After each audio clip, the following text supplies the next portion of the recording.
soplamos la vela. Olemos nuestra flor, soplamos la vela y olemos la flor, soplamos la vela. Y si alguien nos hace enojar, nada más repetimos: hoy huelo la flor y soplo mi vela. Y para toda la vida les va a ayudar.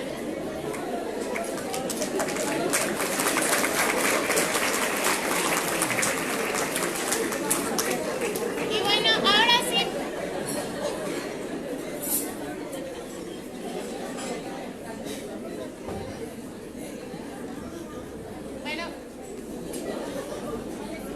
Bueno.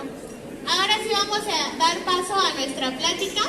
Se quedan a cargo de mi compañera Sabina y les va a dar la introducción a lo que será el desarrollo de toda esta plática. Gracias.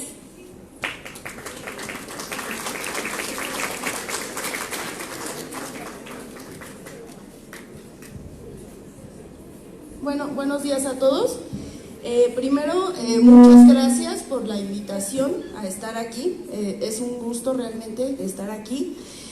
Vamos a hablar un poco sobre educación especial y los cambios que hay, no solamente a nivel nacional, pues derivados de la reforma educativa y de las leyes secundarias, sino también de lo que es el enfoque de derechos humanos o el modelo social de la discapacidad.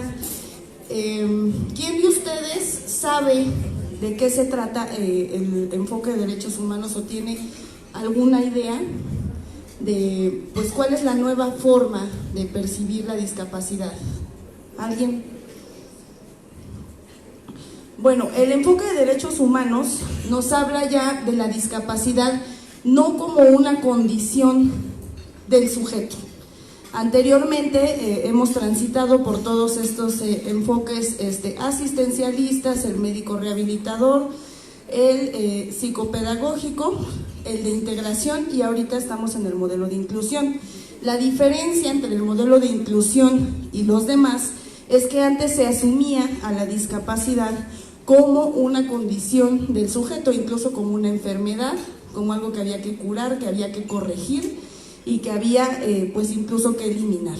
En este nuevo enfoque pues que parte de la ONU ya se habla de la discapacidad como el resultado de la interacción de la deficiencia del sujeto, cualquiera que ésta sea, con un entorno que limita, es decir, un entorno que impone barreras para el aprendizaje y la participación. En ese sentido, la deficiencia del sujeto por sí misma no es una limitante, sino lo que limita es el entorno. Ese es el modelo social de la discapacidad. ¿Cuál es pues uno de los bemoles de este modelo social? Que de pronto se entiende o se malentiende como una forma de desconocer la diferencia del sujeto. De pronto hemos escuchado estos discursos donde se habla de que la discapacidad ya no existe, la diferencia ya no existe, ya está en el ambiente, es resultado de nuestra imaginación. No es cierto. La deficiencia, la diferencia sigue existiendo, sin embargo es el entorno, es la sociedad la que discapacita al individuo. ¿Por qué es importante este enfoque para el trabajo que se realiza en educación especial? Porque de ahí se han derivado muchos cambios. Por ejemplo, la estructura de la UDI, que es el Servicio de Educación Especial de la Ciudad de México.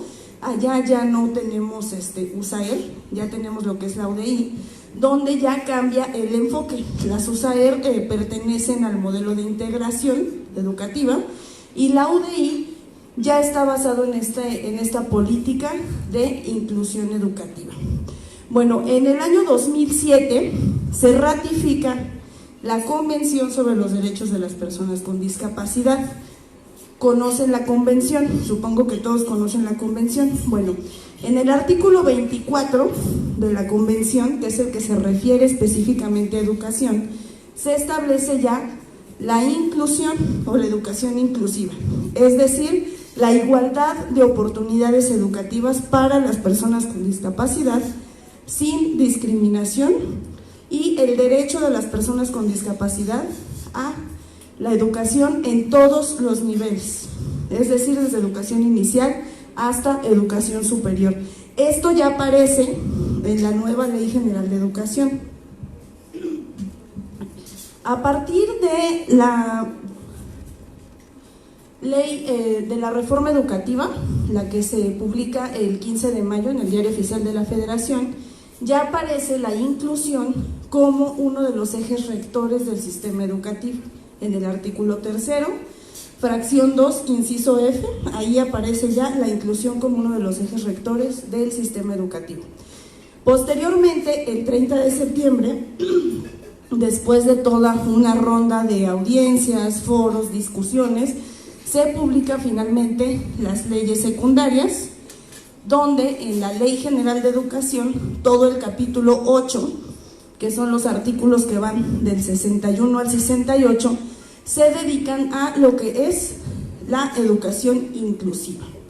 ¿Qué aparece ahí? Aparece precisamente que la educación va a minimizar o eliminar las barreras para el aprendizaje y la participación que enfrentan todos los alumnos. Se entiende que todos los alumnos con y sin discapacidad enfrentan barreras para el aprendizaje y la participación. No es exclusivo de las personas con discapacidad. También se establece ahí que la educación especial estará disponible en todos los tipos, niveles, modalidades y opciones del sistema educativo. Es decir, que desde educación inicial hasta educación superior, por ley debemos de tener presencia de maestros de educación especial y servicios de educación especial. Eso no se sabe todavía cómo se va a implementar. La educación inicial adquiere el grado de obligatoria a partir de esta reforma educativa, lo cual quiere decir que se tiene que generar toda una estructura de educación inicial donde también educación especial tiene que estar presente y que a nivel superior tiene que haber también educación especial.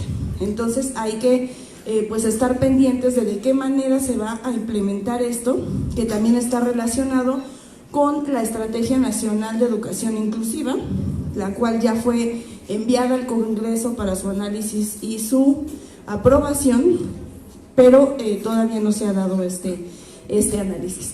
Bueno, vamos a hablar un poco de inclusión, de la famosa inclusión, porque de pronto yo siempre digo que la inclusión está de moda, ¿no? Entonces ahora donde quiera que vamos, todo es incluyente, todo es inclusivo, pero ¿qué significa realmente ser incluyente o ser inclusivo? Bueno, la inclusión, como nos dice Booth y Mail Ansco, es un conjunto de procesos orientados a eliminar o minimizar las barreras que limitan el aprendizaje y la participación de todo el alumnado. Ojo aquí, porque de pronto nos dicen los maestros, es que el maestro de educación especial es el responsable y el encargado de eliminar las barreras para el aprendizaje. No es cierto, error. El maestro de educación especial colabora en la eliminación de estas barreras, pero no es su entera responsabilidad eliminarlas, porque tenemos varios tipos de barreras para el aprendizaje. Y si una barrera para el aprendizaje es la pobreza estructural, entonces pues ¿de qué manera la va a eliminar el maestro? ¿Verdad? O que no hay escuela en la comunidad, o que el alumno llega sin comer, está desnutrido o sufre de maltrato. Todas esas son barreras para el aprendizaje que los maestros pues lamentablemente no podemos hacer nada o casi nada para eliminar. Entonces, más adelante, Danae nos va a explicar pues exactamente cuál es el trabajo o cuál sería el trabajo del maestro de educación especial ahorita con estos cambios. La inclusión entonces es una política internacional. Hay dos formas de ver la inclusión como política internacional y la inclusión como filosofía. La inclusión como filosofía nos habla del reconocimiento de las diferencias individuales y colectivas. La filosofía de la inclusión no nos habla de que la educación especial no debe de existir, como de pronto se dice por ahí, que como ya somos incluyentes, ahora la educación especial ya no sirve, ya la tenemos que eliminar, tenemos que desaparecerla, discrimina, excluye, segrega, es del diablo, etcétera, ¿no? Y todos esos discursos que andan ahora de moda. Bueno, eso no es inclusión. La inclusión no implica la desaparición o la eliminación de ningún servicio de atención, de ninguna disciplina. Al contrario, la inclusión está basada en la equidad y en el reconocimiento y en legitimar las diferencias individuales y colectivas. Esa es la filosofía de la inclusión. Es ir en contra de todos los mecanismos de opresión que impiden que las personas, especialmente los grupos vulnerables, ejerzan sus derechos y legitimen su presencia, ya sea en las escuelas, en el trabajo o en cualquier espacio en la sociedad en general. Eso nos dice la filosofía de la inclusión. En cambio, la política de la inclusión es una cuestión totalmente diferente. La política de inclusión, así como la política de integración en los años 90, donde se establecía el principio de educación para todos, ahora tenemos este cambio a partir más o menos del año 2000, cuando ya no se habla de integración, ya se habla de inclusión, ya no se habla de necesidades educativas especiales, ahora se habla de barreras para el aprendizaje y la participación. Ojo también ahí, las necesidades educativas especiales o necesidades específicas de aprendizaje, como se les llaman ahora, siguen existiendo. No sustituyen unas a las otras. No es que ahora son barreras y las necesidades educativas especiales ya no existen. No, las dos siguen existiendo. Lo que tenemos es un cambio de enfoque. Aquí, bueno, vamos a abordar precisamente errores comunes al interpretar el concepto de inclusión. Por un lado, se asocia a la educación inclusiva como un indicador de calidad o lo que ahora es excelencia. Se habla de que si la educación es inclusiva, entonces vamos a tener un sistema educativo de excelencia o un sistema educativo eficiente o de calidad. Ese es un error, ya que, bueno, se ha comentado mucho los términos de calidad, de excelencia, eficiencia, pues no, realmente no están vinculados al desarrollo humano o al proceso educativo. Realmente son términos que se desprenden de las empresas y que tienen que ver con esta educación neoliberal. También se habla de que la educación inclusiva es igual a la educación especial o sustituye a la educación especial. Ese es otro error común, porque la educación especial forma parte de la educación inclusiva. La educación inclusiva responde a las necesidades de todos los seres humanos, y dentro de ese conjunto de seres humanos tenemos a personas con necesidades específicas de aprendizaje, ya sea por discapacidad o por algún trastorno del desarrollo o por cualquier otra situación, y el trabajo de la educación especial es responder a esas necesidades, así como la educación indígena es otra medida específica u otra respuesta que permite la inclusión educativa de cierto grupo en situación de vulnerabilidad.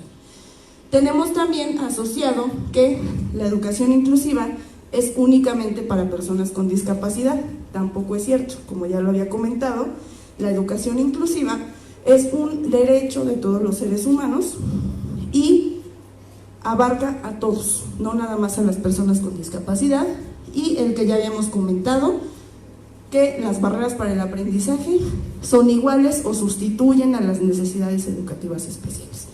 Bueno, hasta aquí, preguntas, dudas, quejas, comentarios.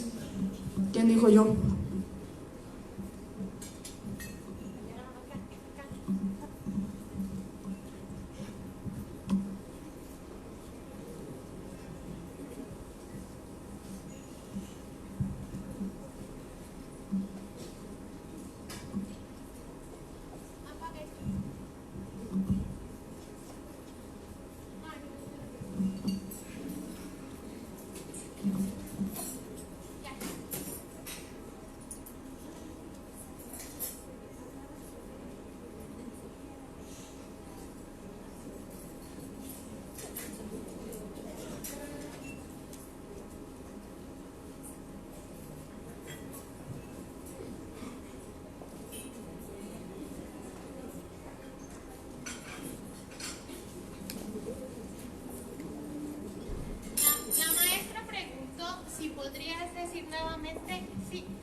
la maestra preguntaba si podías decir nuevamente cuál es la filosofía de la inclusión y si hay algún enfoque o de dónde se retoma.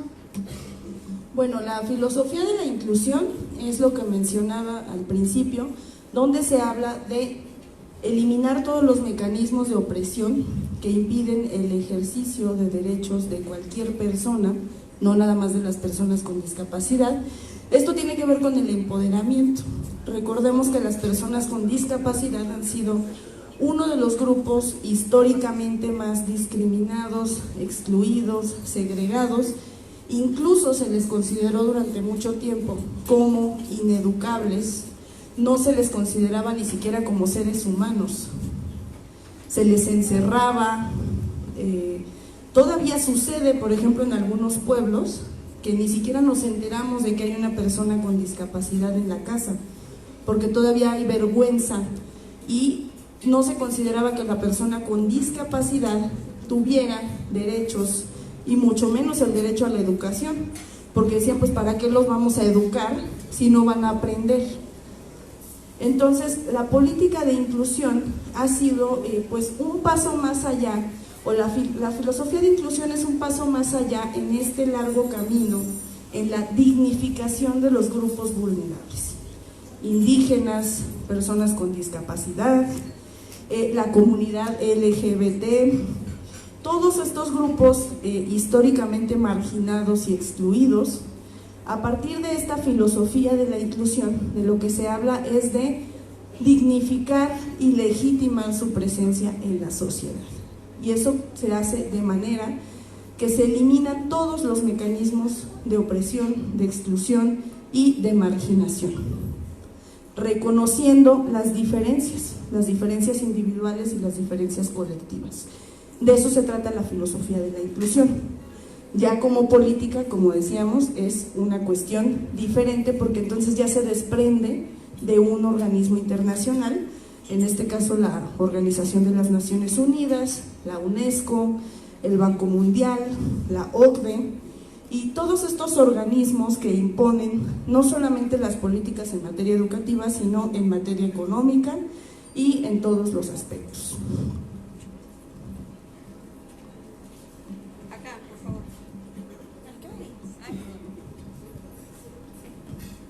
Primero ya.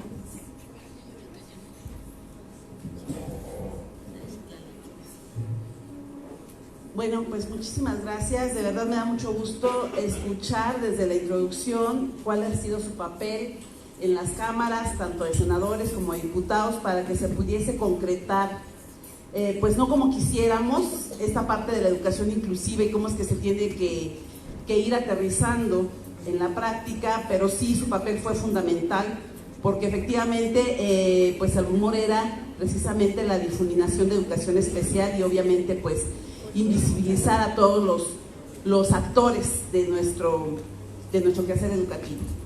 A mí me gustaría que abundase más con respecto a cómo tenemos que ir contraponiendo esta filosofía de la inclusión con todos los términos que efectivamente son empresariales, incluso la excelencia.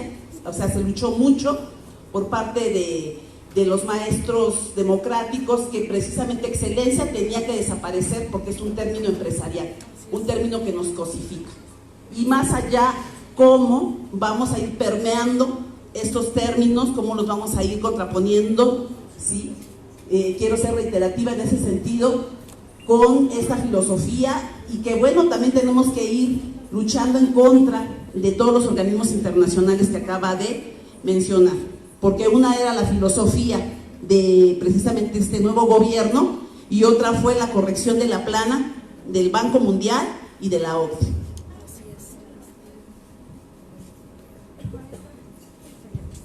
Perdón, buenos días.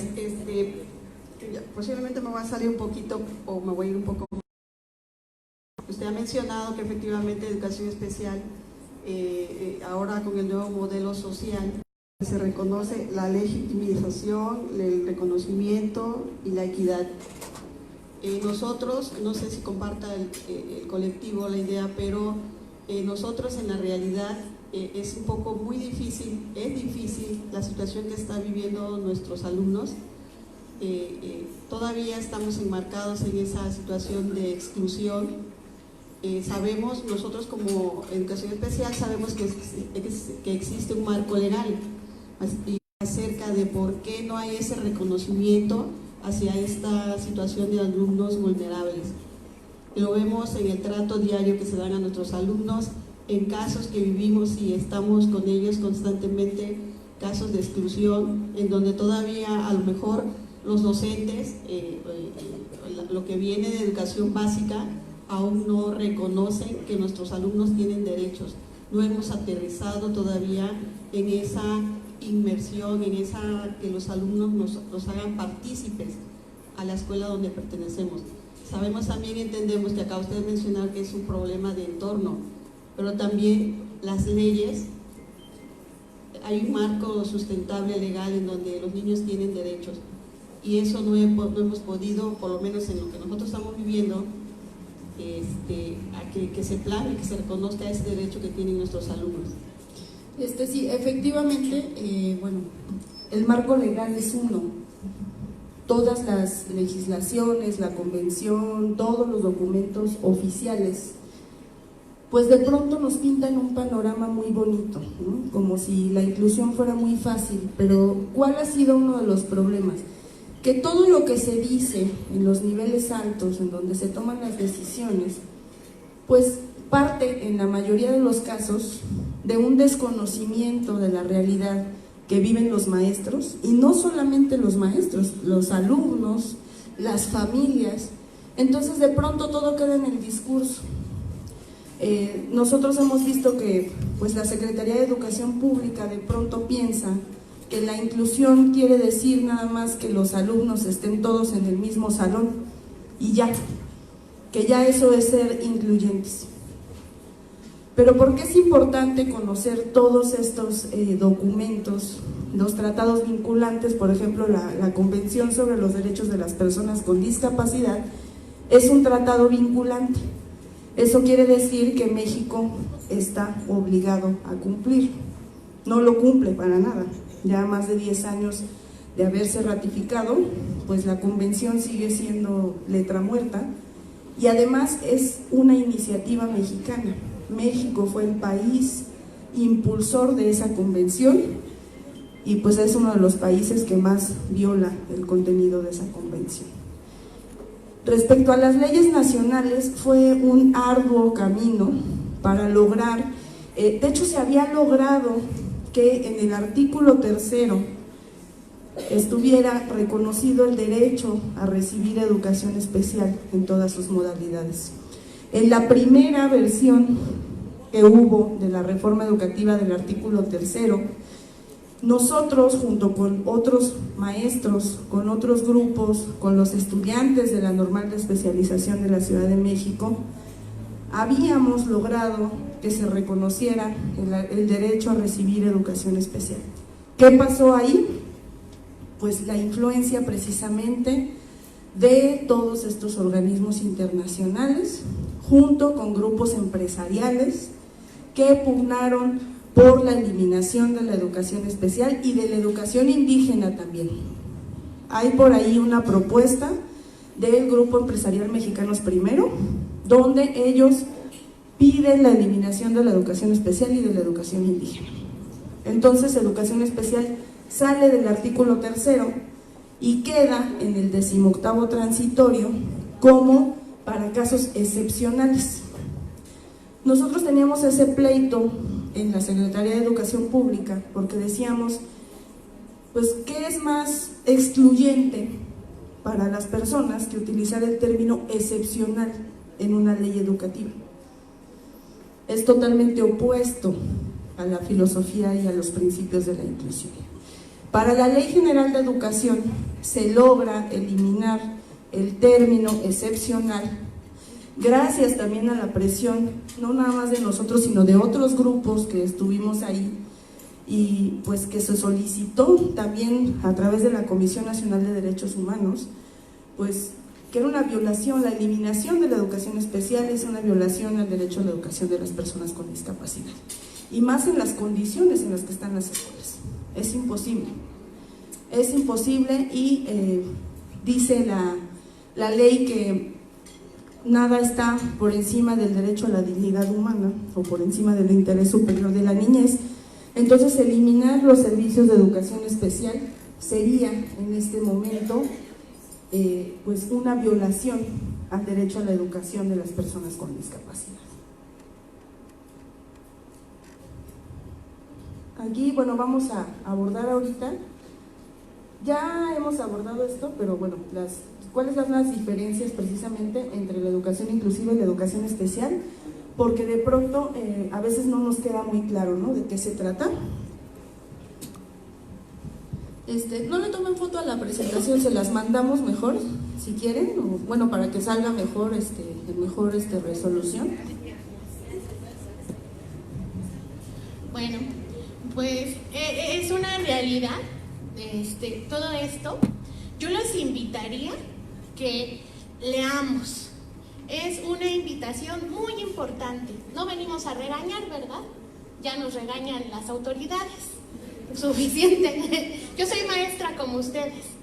Entonces, los invito a que lean la Ley General de Educación, cómo quedó, qué se eliminó, que ya no nos ampara, porque eso es algo que muchos docentes no conocen de educación especial. El artículo donde figuraba educación especial fue eliminado.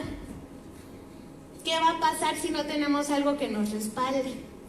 ¿No? Ahora, lamentablemente, como ya lo mencionó mi compañera, las autoridades, porque ustedes y yo lo sabemos muy bien, que la educación especial y la educación inclusiva tienen que coexistir. Una no puede existir sin la otra. Eso lo sabemos los especialistas, pero háganlo entender a las autoridades, ¿no? Entonces vamos a ver un poquito cuál es la labor de la educación inclusiva y cuál sería la labor de la educación especial que ustedes conocen. No vamos a descubrir el hilo negro, ni les venimos a vender un curso, no. Pero vamos a dejar muy en claro los conceptos y las tareas que tiene cada una, para a partir de ahí ver qué retos vamos a estar presentando ahora con todo lo que la inclusión se viene. Y maestra, respondiendo a su duda de qué podíamos hacer para ir en contra de todos estos términos empresariales y demás, la única forma es resistir, la resistencia, el seguir. Tenemos que volver a dignificar a nosotros como maestros especialistas. Mientras nosotros no nos resistamos, no dignifiquemos ese trabajo, nadie más lo va a hacer. Y esa es la única forma de defender educación especial, resistiendo. Ahora vamos a ver cuáles son las tareas de la educación inclusiva y la educación especial. Como les habíamos comentado, la educación inclusiva reconoce que la principal barrera es la social. Los papás, las mamás, las escuelas, toda esta sociedad que va limitando a partir de la discapacidad de las personas. Esa es la filosofía de la inclusión. Ojo, no es la inclusión vista como política, que era lo que preguntaba la maestra, ¿no? La diferencia es muy simple. La política inclusiva va dirigida hacia un negocio, nada más. La filosofía de la inclusión sí va a reconocer las diferencias y hacerlas parte del sujeto y de la sociedad. ¿Qué más? Bueno, está fundamentada por los derechos humanos. ¿Ustedes conocen el índice, maestros? Claro. Hay que volver a darle otra leída, y no porque no lo sepamos, sino para ahora que se venga todo este cambio, sepamos bien qué es lo que vamos a hacer y qué realmente sí podemos dar alcance. Porque, ojo, ustedes que conocen muy bien el índice, menciona But que lo primero que se tiene que hacer para lograr escuelas inclusivas, pues es lograr una sociedad inclusiva. ¿Ustedes creen que nosotros somos una sociedad inclusiva? No, no lo somos. Ahora, también la inclusión involucra a todos los grupos, no solamente se va a los grupos de personas con discapacidad, sino a personas que presentan condiciones que limitan su participación, como alumnos en hospitalización, como alumnos en pobreza extrema, alumnos que están en riesgo de calle. Todos esos grupos vulnerados son los que la inclusión abarca. Y bueno, aquí se trabaja por la eliminación o la minimización de las barreras para el aprendizaje y la participación social. Por algún motivo que yo desconozco, cambió la SEP, es que ya no existen necesidades educativas especiales o específicas, sino nada más las barreras para el aprendizaje, cuando siguen coexistiendo ambas. En la práctica, como lo dijo la maestra, siguen existiendo ambas. No, una no excluye a la otra. Y ahora sí, también nos habla del DUA, el famosísimo DUA. Surgen muchas dudas respecto al DUA. ¿Qué es? ¿Cómo se come? ¿A qué huele el DUA? ¿No? Huele a una desintegración por todas partes. Ojo, el DUA no es solamente para educación especial, ni es para el maestro de USAER. Se tiene que hacer con todo el colectivo escolar. ¿Por qué? Porque ¿quién mejor que el maestro frente a grupo, que pasa la mayor parte del tiempo con ese alumno, lo va a conocer? Nosotros como especialistas conocemos una parte, el maestro de frente a grupo conoce otra parte, y mi directivo no conoce, no es cierto, conoce qué requiere el alumno. El DUA empieza con todo el grupo y después se hace específicamente para el alumno. Si nosotros revisamos un poquito un documento que por ahí se le filtró a la SEP accidentalmente, ¿verdad? Vamos a darnos cuenta que quiere reunir al maestro frente a grupo, al maestro especialista, al directivo y a la familia. Entonces ahí sí se puede construir un DUA. Ya si pasa en la realidad o no, pues bueno, pero al menos en lo escrito dice que sí. ¿Por qué se los digo? Porque muchos maestros frente al grupo dicen, es que tú, maestro especialista, tienes que hacer mi DUA. No, por supuesto que no. Quien tiene que hacer el diagnóstico de su grupo, ¿quién es? El maestro frente a grupo. Y yo como especialista te voy a orientar hacia qué acciones tienes que realizar. Ahora, vámonos a la educación especial. ¿Por qué somos especial? ¿Alguien me podría decir qué es la educación especial? ¿Quién se anima? No lo voy a pellizcar. No vamos a calificar, ¿eh? No vamos a calificar. ¿Quién se anima a decirme qué es la educación especial? No, nadie, No, por acá. Bueno, la educación especial no es especial porque todos somos especiales. No, la educación especial es precisamente por la especialización de metodologías, de recursos, de aprendizaje. Por ejemplo, yo soy especialista en el área visual. Mi herramienta es la enseñanza del braille a mi alumno. El cómo yo voy a llegar a todo ese proceso es precisamente la educación especial. Igual que la lengua de señas. El cómo yo voy a llevar a mi alumno a que aprenda lengua de señas es lo especial, lo especializado. Esa es la primera labor de la educación especial, saber a qué se dedica. Como les decía, dignificarnos como especialistas, porque finalmente sí lo somos. Tenemos las herramientas específicas, especializadas para poder enseñar a un alumno con una condición de discapacidad. Eso es lo primero que debemos de hacer. Es nuestro primer reto, saber qué hacemos y por qué lo hacemos. Ahora, la educación especial es una disciplina, no es una filosofía, no es una moda, es una disciplina. La educación especial no es para todos, ustedes lo saben. No todos los alumnos necesitan herramientas especializadas. Únicamente las personas que tienen una condición de discapacidad o una condición de neurodivergencia.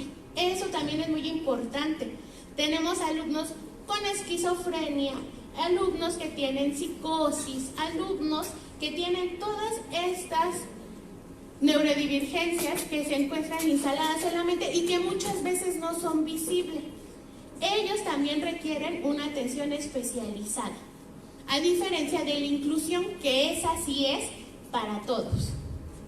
Y bueno, no se limita únicamente a los servicios de educación especial, a CAM, a CAED, a USAER, no. La educación especial, pues como ustedes lo saben, abarca mucho. Hay asociaciones, hay escuelas especializadas de iniciativas privadas, vamos, no es una limitante y tampoco en espacios públicos debería de ser limitantes. Yo desconozco aquí cómo sean los espacios, pero en la Ciudad de México, bueno, tiene que ver con todas estas, ya saben, anuncios en braille, sonidos, guías, que eso es especial y que va a contribuir a la inclusión. Y bueno, es una medida específica y sí va a la inclusión. Antes de la inclusión está la educación especial. Era como se los decíamos, es como un círculo vicioso. No puede existir el cigarro sin el encendedor, así de simple. No puede existir la educación inclusiva si no existe la educación especial. ¿Por qué? Porque yo no puedo tirar al ruedo a mi alumno. Yo no le voy a decir, entra a grupo y hazte bolas. No, yo le tengo que dar herramientas especializadas para que se pueda enfrentar, para que también pueda ser incluido en ese contexto. Bueno, también resaltan como elementos de la inclusión la eliminación de barreras para el aprendizaje, como ya habíamos mencionado, los ajustes razonables, las medidas de accesibilidad, es decir, todo lo que se hace para que el alumno tenga acceso no solamente a la educación, a la información, al trabajo. Por ejemplo, el que haya libros en braille, en macrotipo, en microtipo, en formato de fácil lectura, todos esos son ajustes razonables para que una persona con discapacidad pueda ejercer su derecho a la educación. Medidas específicas. ¿Qué son las medidas específicas? Bueno, desde el enfoque de derechos humanos se habla de medidas específicas como todas esas acciones afirmativas que tienen como objetivo el ejercicio de un derecho. Esas medidas específicas no se consideran discriminatorias o segregadoras. También la Convención sobre los Derechos de las Personas con Discapacidad nos habla de entornos seguros de aprendizaje. Desde ese punto de vista y haciendo un análisis de la Convención, se está justificando la presencia, la permanencia y el fortalecimiento de las escuelas de educación especial. Pero ¿cuál es el problema? La interpretación que se está dando aquí en México y en otros países. España es un país que ahorita está enfrentando un enorme problema porque no sé si ustedes sabían que en España se quiere cerrar las escuelas de educación especial y mandar a todos los alumnos a las escuelas ordinarias. Aquí nosotros pues les decimos escuelas regulares. No sé por qué, porque pues no es que haya alumnos regulares y alumnos irregulares, ¿verdad? Pero bueno, así se les llama.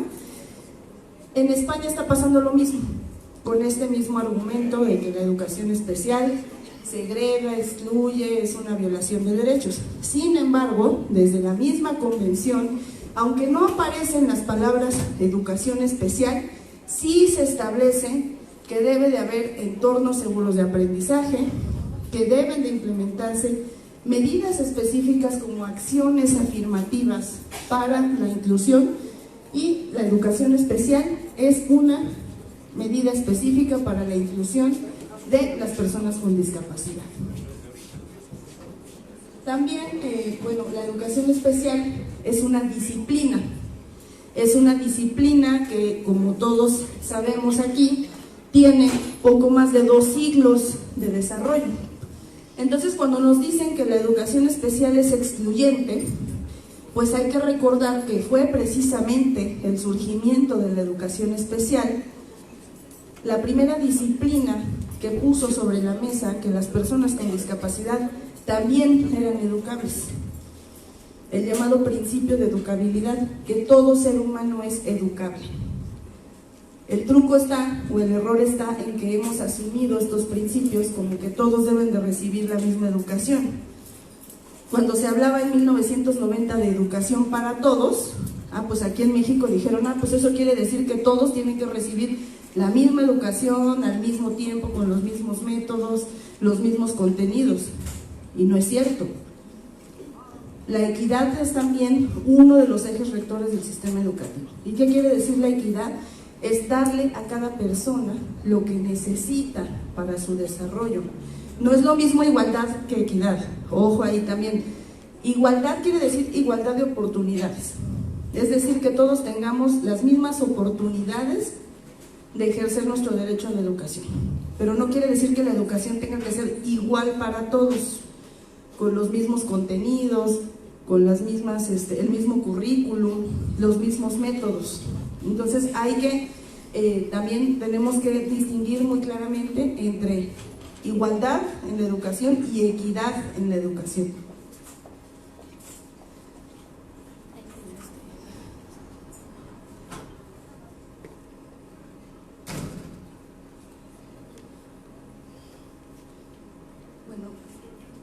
Aquí tenemos un cuadro comparativo entre necesidades educativas especiales y barreras para el aprendizaje.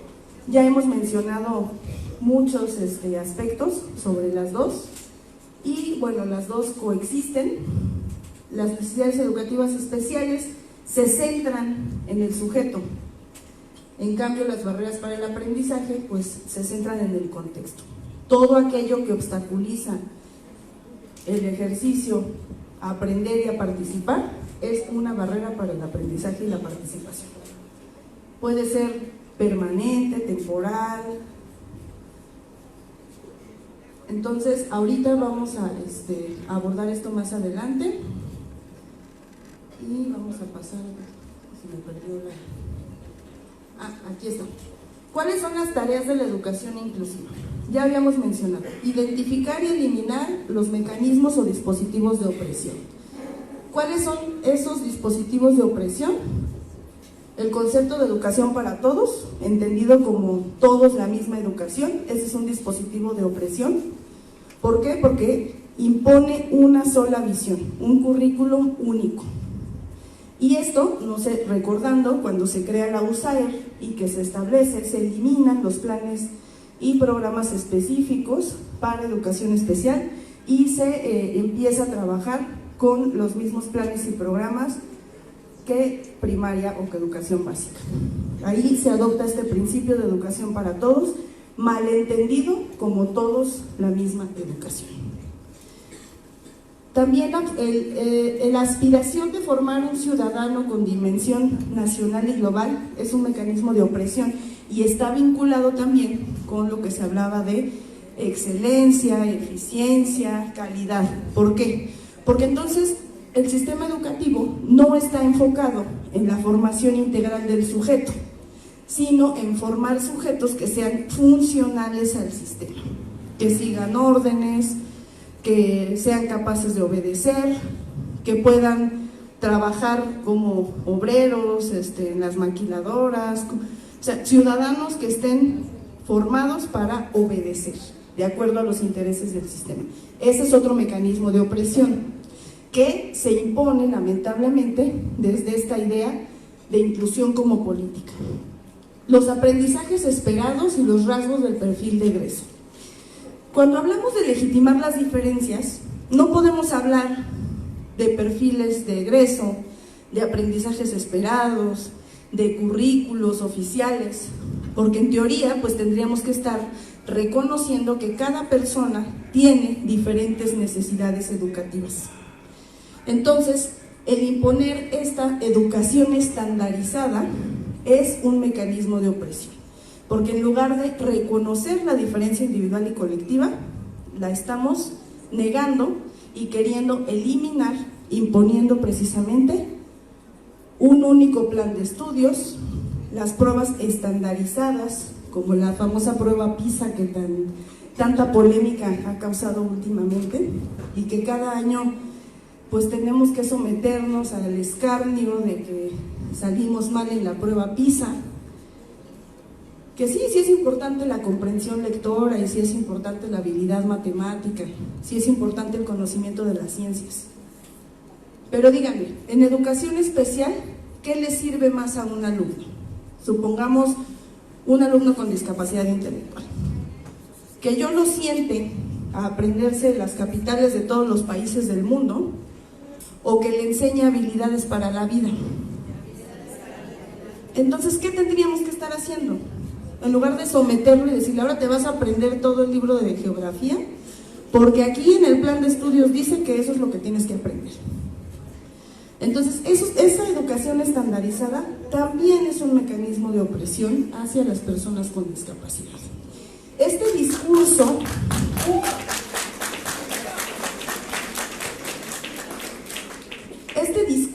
de respeto por los estilos y ritmos de aprendizaje también es un mecanismo de opresión. ¿Saben por qué?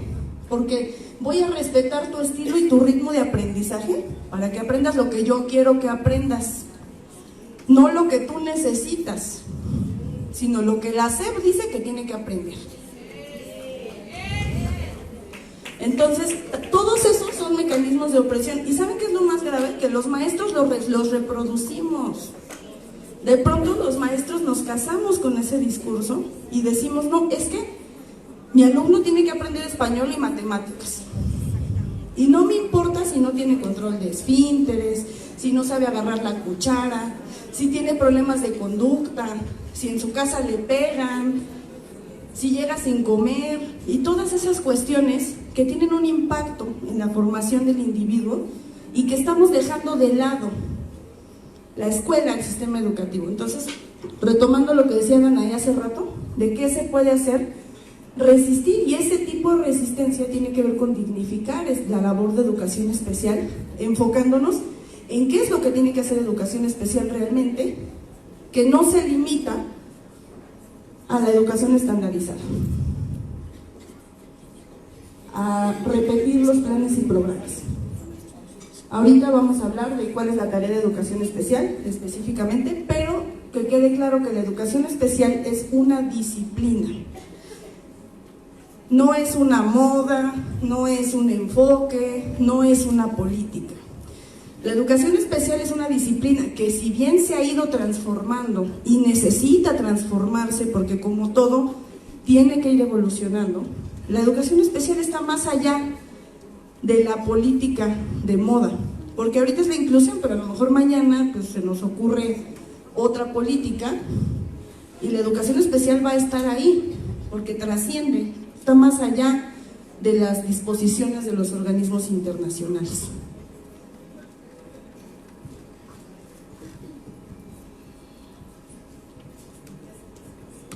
Ahora sí, ¿qué hacemos, maestros? ¿Cuál es nuestra función? ¿Quién me quiere decir, esta es mi función, a esto me dedico yo? ¿Quién? Participen, maestros. No estoy con los de primaria, no es cierto. Pero participemos. ¿Quién me puede decir, esto es lo que hago yo, esta es mi labor? ¿Quién dijo yo? A ver. Alguien, no va a pasar nada.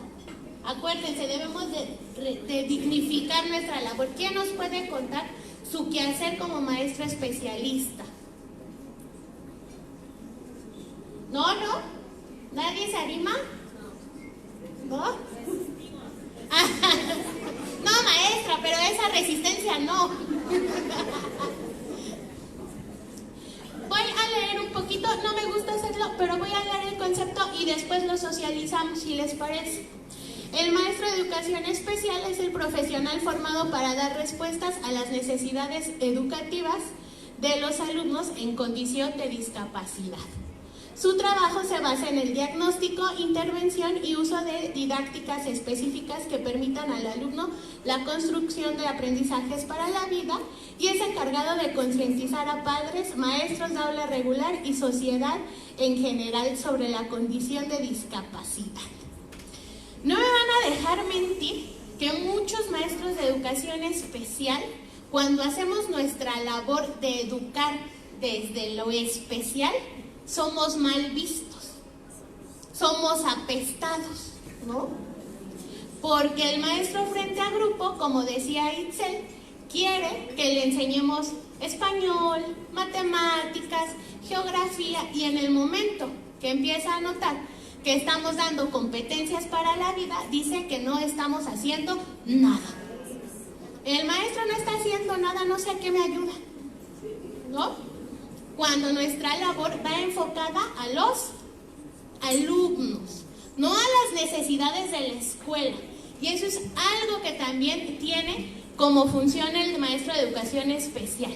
No dar respuesta a las necesidades de la escuela. No estar encargado de un grupo. No es el encargado de ir aquí, de bajar allá y de subir. Él está encargado de dar respuesta a las necesidades educativas de sus alumnos. Y ustedes me van a decir, sí, maestra, qué bueno que dices eso, pero ¿cómo lo hago? ¿No? Porque el discurso es bien bonito, la realidad es muy diferente y es muy difícil. El maestro de educación especial, ustedes gozan de algo que la Ciudad de México ya no. Tienen un aula, aún son USAER. Resistan en eso. Porque en el momento en el que ustedes pasen a ser UDI, más participación va a dejar de existir del maestro de educación especial. Si ahorita les está costando trabajo desde su USAER, yo no les quiero contar cuál es el trabajo y la chamba de la UDI.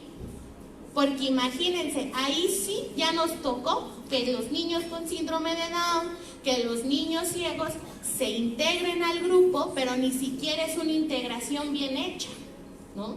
Porque ya no se le puede sacar. ¿Por qué? Porque nos dicen que estamos segregando, que estamos excluyendo, que somos malos. Cuando realmente... Nada más una pregunta rápida. ¿Saben qué es la UDI? Bueno. Okay. Bueno, perdón, sí tienes razón. La UDI pasó a transformarse... Bueno, no es cierto, no se transformó, porque nunca hubo una transformación. Dejó de existir la USAER y vino la UDI. La UDI es la Unidad de Educación Especial e Inclusiva. ¿Qué quiere decir esto?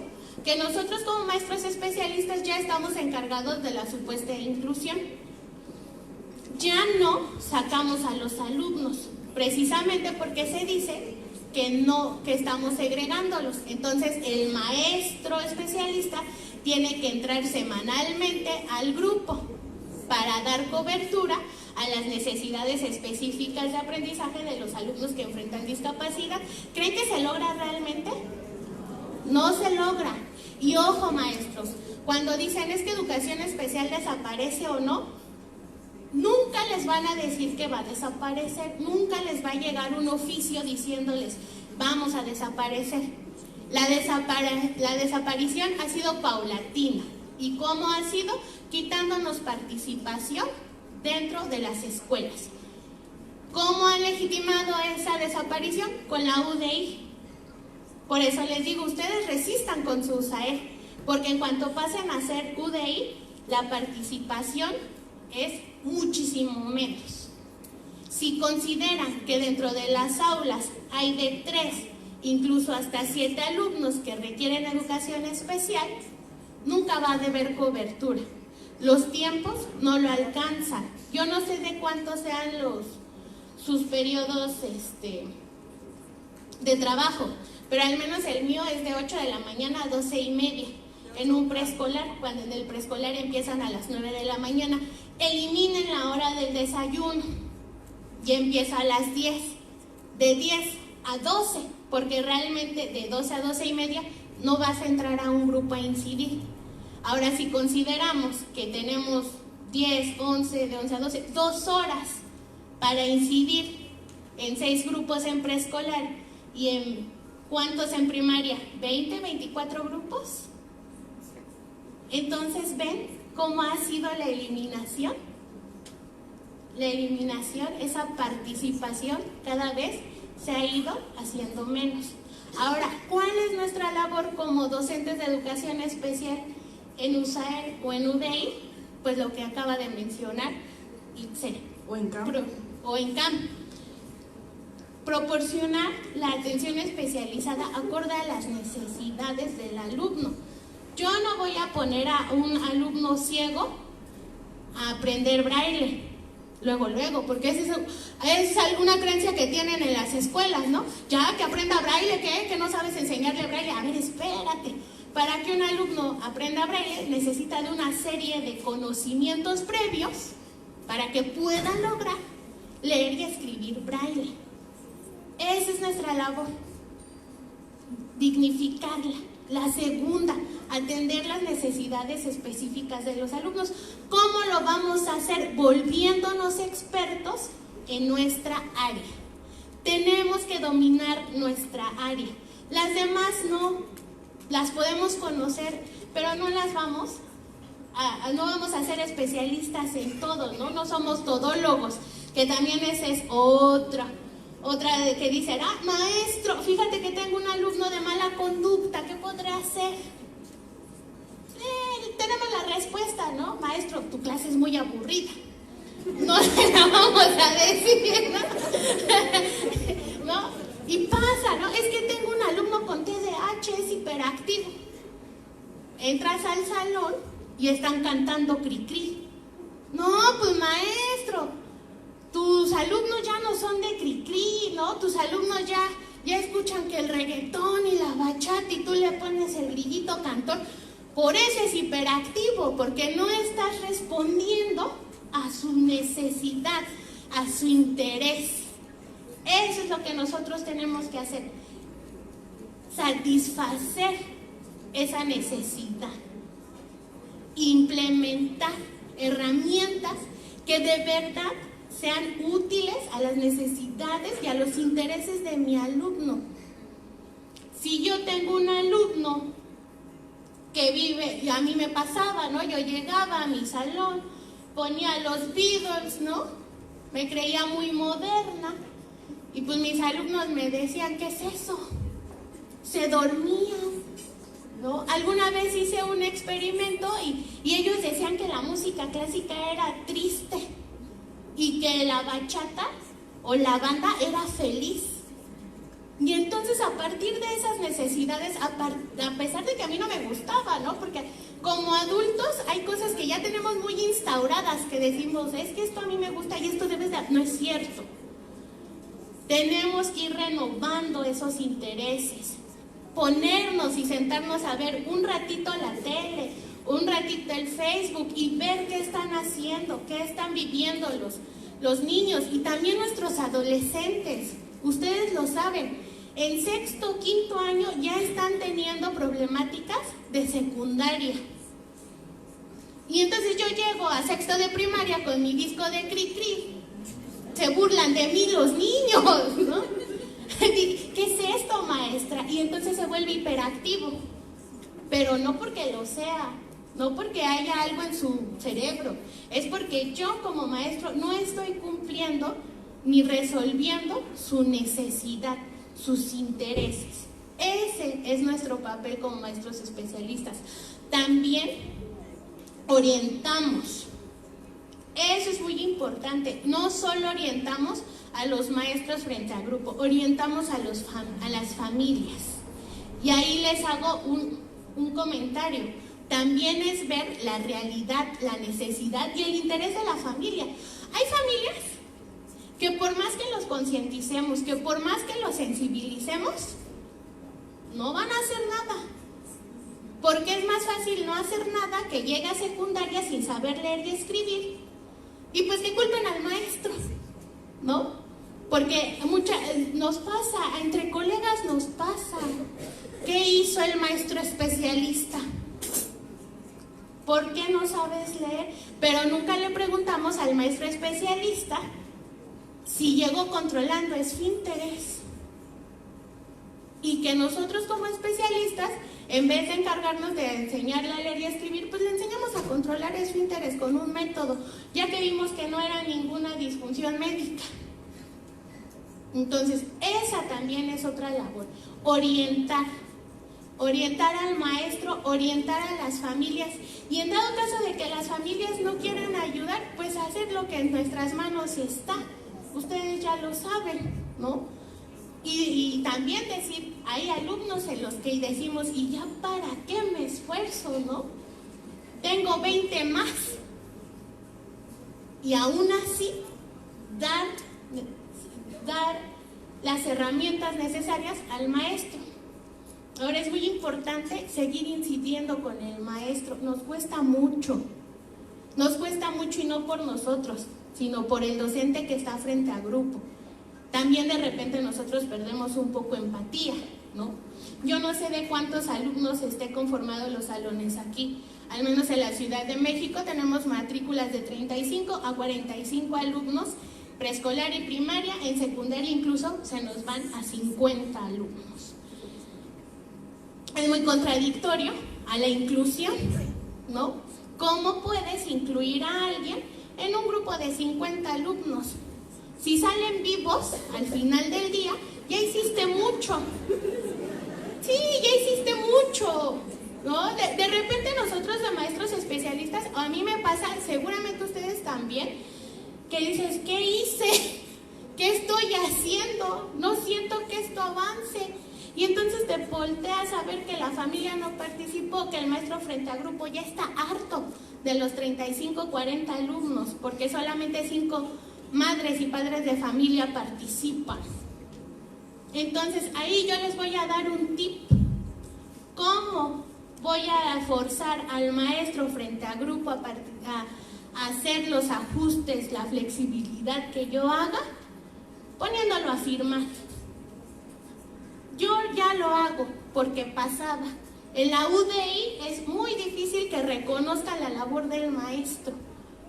Más cuando tenemos maestros que piden 3 días económicos, que ya está el Festival de Navidad, que ya viene el Festival del Amor, todas estas series de cosas. Entonces, ¿qué pueden hacer? Firmar y firmar y firmar. Llénense de firmas. Cuando ustedes entreguen una estrategia, maestro, fírmame. Y cuando vayan a verificar si implementó la estrategia, maestro, fírmame de que no la estás llevando a cabo. Y ahí sí los van a ver feos, ¿no? Van a ser más apestados de por sí, ya lo somos. Pero nuestra labor de especialistas no se queda solamente en un planteamiento técnico operativo, va más allá, y ustedes lo saben. Esa es la labor del maestro especialista. Y otra labor también es leer, es informarnos, es actualizarnos. A veces nosotros como colectivo, yo le decía a Itzel, pero ella no lo quiso hacer, vamos a sacar unos pantallazos de las preguntas inverosímiles que nos mandan.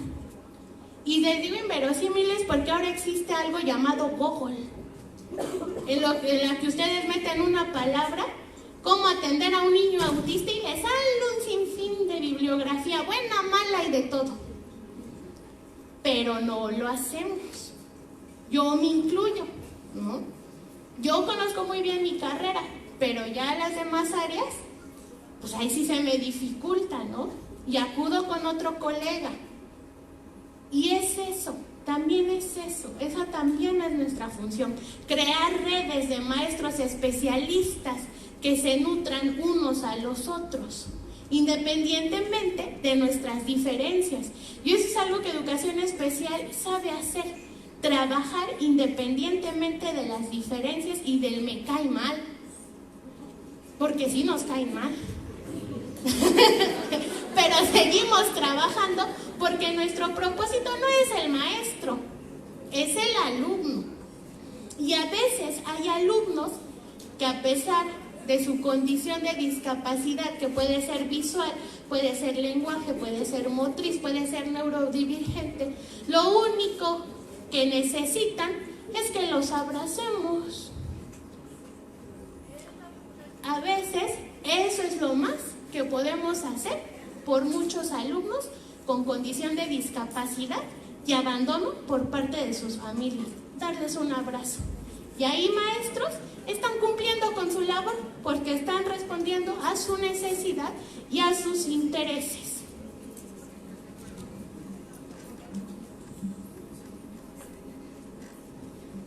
Bueno, aquí hay dos errores comunes de la percepción de inclusión.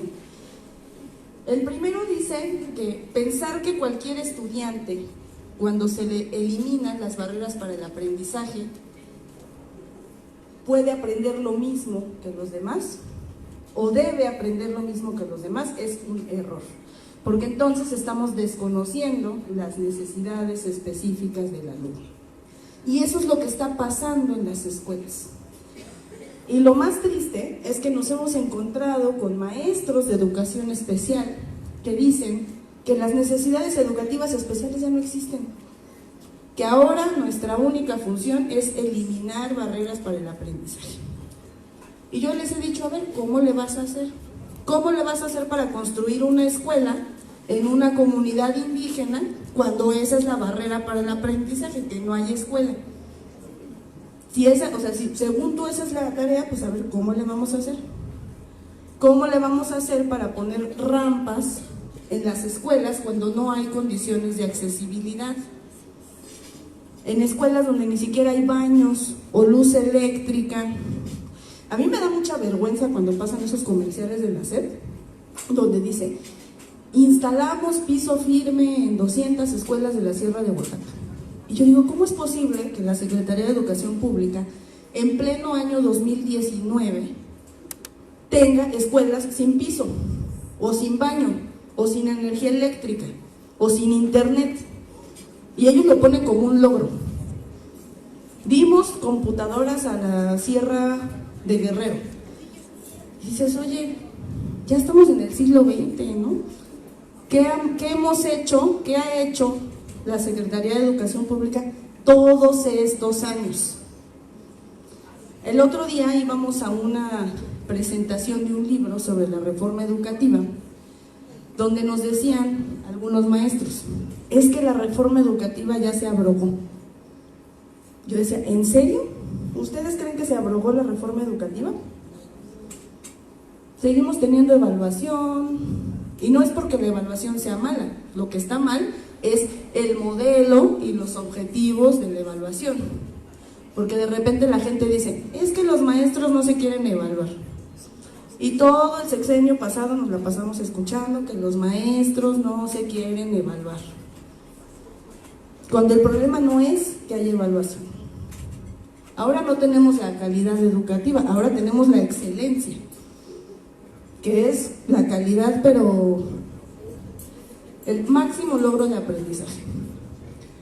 Y hay una pregunta que yo le hice a un grupo de doctores, especialistas, famosos en un foro sobre educación, donde es interesante mencionar que en todos los foros que se hacen sobre educación, de los grandes doctores y de los grandes especialistas, siempre se excluye la educación especial. Nunca invitan a alguien a hablar sobre educación especial, es como si no existiera.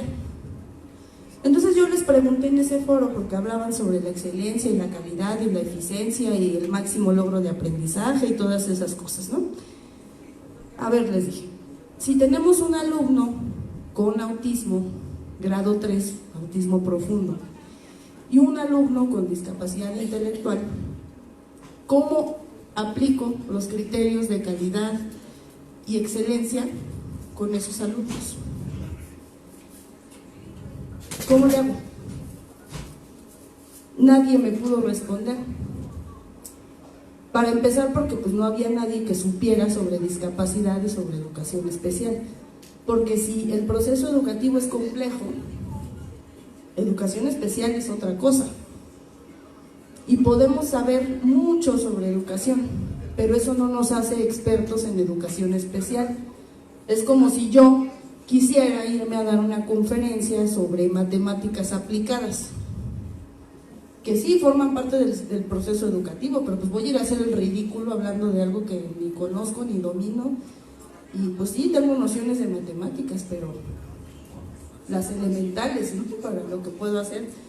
Entonces, ¿qué es lo que tiene que hacer educación especial también? Ganar espacios, maestros, levantar la voz, y eso tiene que ver con lo que está pasando ahorita también, de no querer participar, de no querer expresarse.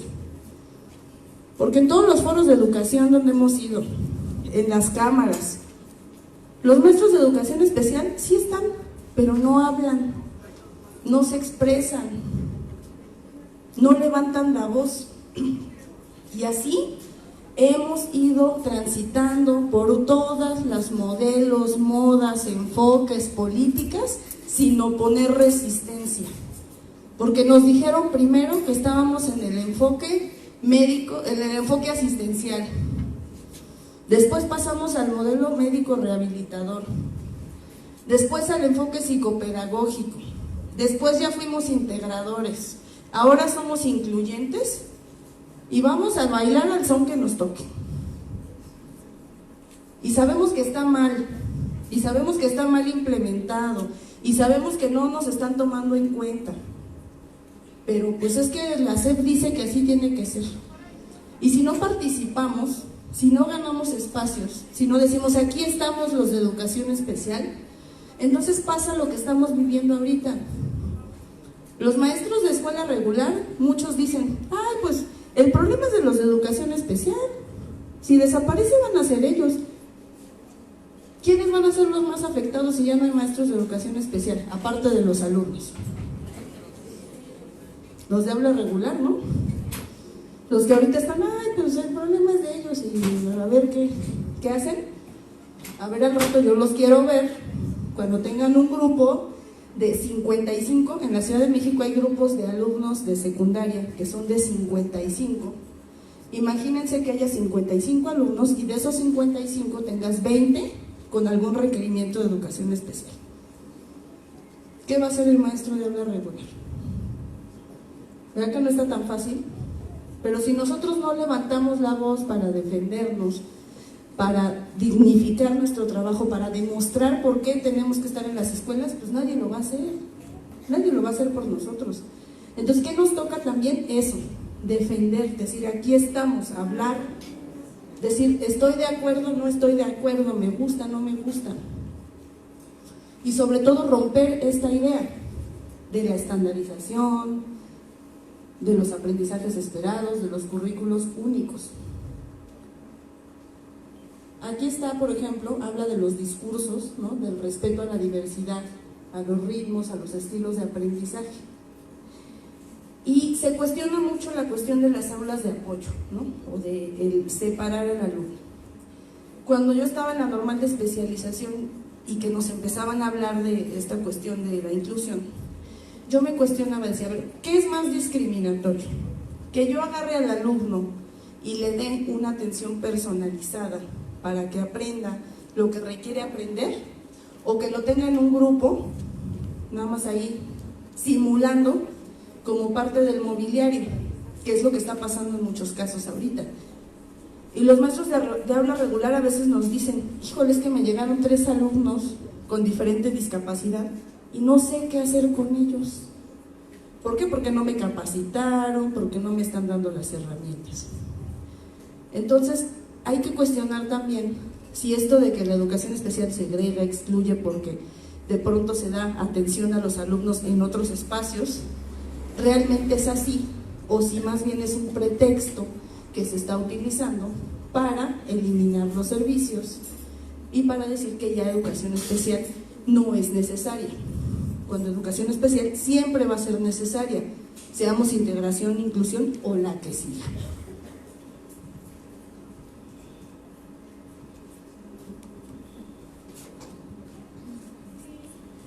En efecto, mientras no participemos, me subo porque no me veo. Mientras no participemos, mientras no alcemos la voz y mientras no demostremos con nuestra chamba pero también con nuestro discurso no vamos a poder defender la educación especial. Yo ya se los dije, maestros, y bien cruda y bien real, no les va a llegar el oficio, jamás, jamás. Les va a llegar la guía técnico operativa de la UDI. Y ahí sí, estamos a un paso de que ya nada más seamos asesores en un escritorio detrás de una computadora, en el mejor de los casos. Y si no, a la bodega de intendencia fría, ¿no? Sin nuestra computadora y con una gotera. Entonces, mientras no legitimemos nuestra labor y mientras no dejemos de decir esto no es, esto no va. Yo les voy a contar algo muy bonito y muy triste a la vez. Hace un mes, la CEPA, los maestros de educación especial de la Ciudad de México, nos mandaron a hacer un curso en línea. Para ello, nos llevaron al auditorio de la Benemérita a que las personas de estas, y sí les voy a decir personas estas porque nunca se vieron los títulos rimbombantes del doctorado con los que nos lo presentaron, nos decían, fíjense nada más cómo las personas que nos quieren capacitar manejan un discurso, y ellos decían, es que hay que llevar al alumno a ser lo más normal posible. Todos nos quedamos con los ojos abiertos y con la gastritis. Y nos expresamos. Y entonces ahí yo le comentaba al colectivo, hay una gran necesidad de expresión de los maestros de educación especial. En el turno que a mí me tocó, que además fue el nocturno casi, ¿no? De 4 a 8 de la noche, pues sí nos levantamos y sí dijimos, ¿cómo nos viene a capacitar uno más tonto que yo? ¿Qué hicimos? Y nos va a costar, ¿no? Yo sé que a mí me va a costar. ¿Qué me vaya a costar? No lo sé, pero me va a costar. Dijimos, no vamos a hacer su curso. Ya van 3 o 4 mails que a mí me mandan. ¿Dónde anda, maestra? ¿Por qué no sube sus evidencias? ¿Por qué? Y no solamente fui yo, fueron más maestros. Y no solamente fue mi zona, fueron otras zonas. Claro que ahorita ya tenemos a las autoridades, ¿no? ¿Dónde están? ¿Dónde? Esas evidencias. Adivinen quién va a llegar ahorita a hacer todas sus evidencias, ¿no? Pero yo les digo, ¿a qué le tienen miedo, maestros? Yo entiendo a los maestros que tienen hijos, los entiendo, tienen hijos, tienen un interés, tienen que tener su chamba bien, ¿no? Y los que no tienen hijos, ¿a qué le temen? ¿A que los desaparezcan? Igual nos van a desaparecer, o sea, igual nos van a desaparecer, ¿no? Igual no va a haber chamba, ¿eh? Yo se los digo, y no solamente se los he preguntado a ustedes, se los he preguntado a compañeras de trabajo. ¿Por qué estudiaron o por qué estás aquí? ¿Por un sueldo o por una vocación? Yo sé que de la vocación y de los buenos deseos no comemos, pero tampoco necesitamos ir al restaurante a comer, ¿verdad? Aguas con la creencia que tenemos bien instaurada de me quitan mi plaza, ya me quedé sin chamba. No es cierto, maestros. ¿Cuál plaza? ¿Cuál plaza, además? Yo 4 años me resistí a la SEP y me dediqué a dar cursos y me dediqué a dar talleres y era una bonita freelance, ¿no? Hasta que la SEP me atrapó. Al final me atrapó, véanme aquí, ¿no? Yo mañana voy a tener un problema porque no fui hoy. ¿A qué le temen, maestros? ¿A qué le temen? Es bien difícil que los corran. Entonces, si saben que no los van a correr, empecemos a participar, empecemos a alzar la voz, empecemos a opinar, empecemos a decir, eso yo no lo hago. Y les va a traer un montón de enemistades, y les va a traer un montón de caras feas, y no los van a invitar al convivio de fin de año en el intercambio. Pero ustedes no están legitimando tonterías. porque entre más legitimemos tonterías, más tonterías van a seguir haciendo. El reto, ese es nuestro reto. Nosotros sabemos cómo enseñar braille, cómo enseñar lengua de señas, cómo enseñar lo que quieran, porque el maestro de educación especial, perdón que lo diga, somos bien chingones, lo somos, estamos más arriba que muchos maestros que no conocen ni quién es Mandela. Estamos mucho más arriba.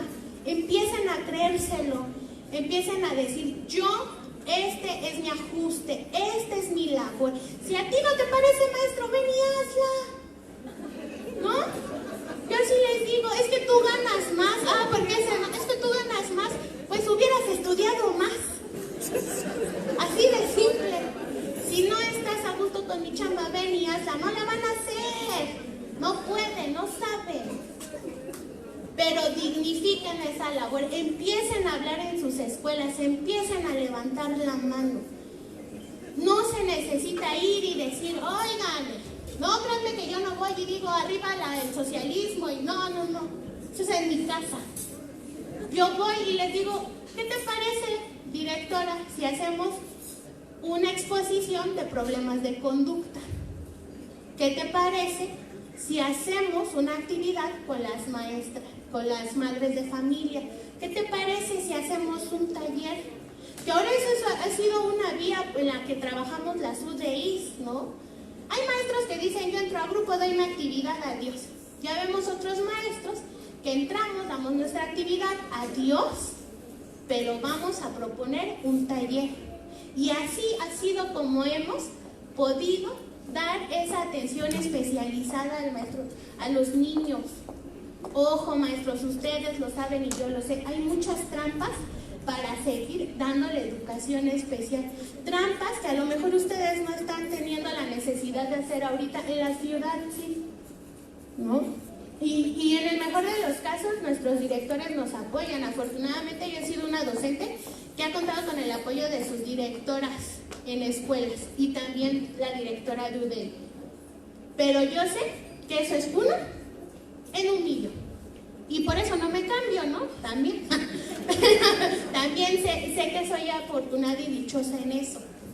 Pero sí es muy importante que empecemos a participar, que empecemos a incidir, que empecemos a hablar, a decir, esta es mi labor y si no te gusta, ven y hazla. Y si no te gusta, entonces enséñame tú.